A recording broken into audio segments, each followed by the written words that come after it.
नमस्कार दोस्तों, मैंने एक कहानी पढ़ी थी, आज आपसे साझा कर रहा हूँ। कहानी का टाइटल है प्लम्बर। आइए शुरू करते हैं। रसोई में नल से पानी रिस रहा था तो मैंने एक प्लम्बर को बुला लिया। मैं उसको काम करते देख रहा था। उसने अपने थैले से एक रिंच निकाली। रिंच की डंडी टूटी हुई थी। मैं चुपचाप उसे देख रहा था कि वह इस रिंच से कैसे काम करेगा। उसने पाइप से नल को अलग किया। पाइप का जो हिस्सा गल गया था उसे काटना था। जो हिस्सा गल गया था उसे काटने के लिए उसने फिर थैले में हाथ डाला और एक पतली सी आरी निकाली। आरी भी आधी टूटी हुई थी। मैं मन ही मन सोच रहा था कि वह इससे काम कैसे करेगा। वह धीरे धीरे अपनी मुट्ठी में आरी पकड़कर पाइप पर चला रहा था। उसके हाथ सधे हुए थे। कुछ मिनट तक आरी उसने आगे पीछे की और पाइप के दो टुकड़े हो गए। उसने गले हिस्से को बाहर निकाला और बाकी हिस्से में नल को फिट कर दिया। इस पूरे काम में उसे 10 मिनट का समय लगा। मैंने उसे 100 रुपए दिए तो उसने कहा कि इतने पैसे तो नहीं बनते साहब। मुझे बड़ा आश्चर्य हुआ। मैंने उससे पूछा, क्यों भाई, पैसे भी कोई छोड़ता है क्या? लेकिन उसके उत्तर ने मुझे सच का ऐसा साक्षात्कार कराया कि मैं हैरान हो गया। उसने कहा कि सर, हर काम के तय पैसे होते हैं। आप आज अधिक पैसे दोगे तो मुझे भी अच्छा लगेगा, लेकिन मुझे हर जगह इतने पैसे नहीं मिले तो फिर तकलीफ होगी।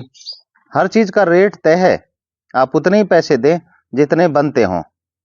मैंने धीरे से प्लम्बर से कहा कि तुम नई आरी खरीद लेना, रिंच भी खरीद लेना, काम में आसानी हो जाएगी।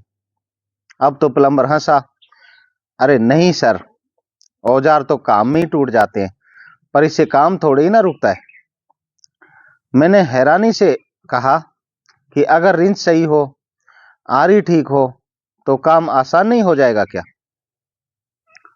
हो सकता है हो जाए, लेकिन सर, आप जिस ऑफिस में काम करते हैं वहां आप किस पेन से लिख रहे हैं, उससे क्या फर्क पड़ता है? लिखना आना चाहिए। लिखना आएगा तो किसी भी पेन से आप लिख लेंगे, और नहीं लिखना आएगा तो चाहे जैसी भी कलम हो, आप लिख नहीं पाएंगे। हुनर हाथ में है, मशीन में नहीं है सर। इसे तो टूल कहते हैं। इससे अधिक कुछ नहीं। जैसे आपके लिए कलम है, वैसी मेरे लिए ये टूल। ये थोड़े टूट गए हैं लेकिन काम तो आ रहे हैं। नया लूंगा फिर यही हिस्सा टूटेगा। जब से ये टूटा है इसमें टूटने को कुछ बचा ही नहीं है।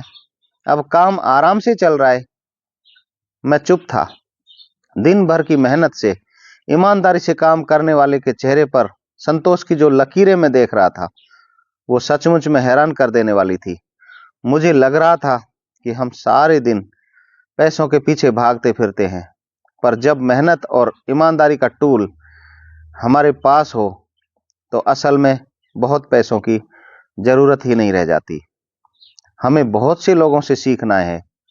ये लोग स्कूल में पढ़ाते नहीं हैं। ये जिंदगी की यात्रा में कहीं भी किसी भी समय मिल जाते हैं। जरूरत तो है हमें ऐसे लोगों को पहचानने की, इनसे सीखने की, झुककर इनकी सोच का सम्मान करने की। मैंने कुछ कहा नहीं। फिर प्लम्बर से पूछा कि चाय तो पियोगे? उसने कहा, नहीं सर, बहुत काम है। कई घरों में पानी रिस रहा है, उन्हें भी तो ठीक करना है। सर, पानी बर्बाद न हो, इसका तो हमें सबको ध्यान ही रखना चाहिए। वह तो चला गया। मैं बहुत देर तक सोचता रहा कि काश हम सब भी ऐसे ही प्लम्बर होते। दोस्तों, आपको कहानी कैसी लगी? अपनी प्रतिक्रियाएं जरूर बताइएगा, और आप किस प्रकार की कहानियां चाहते हैं इसके बारे में भी आप जरूर लिखें। Thank you. आपने कहानी को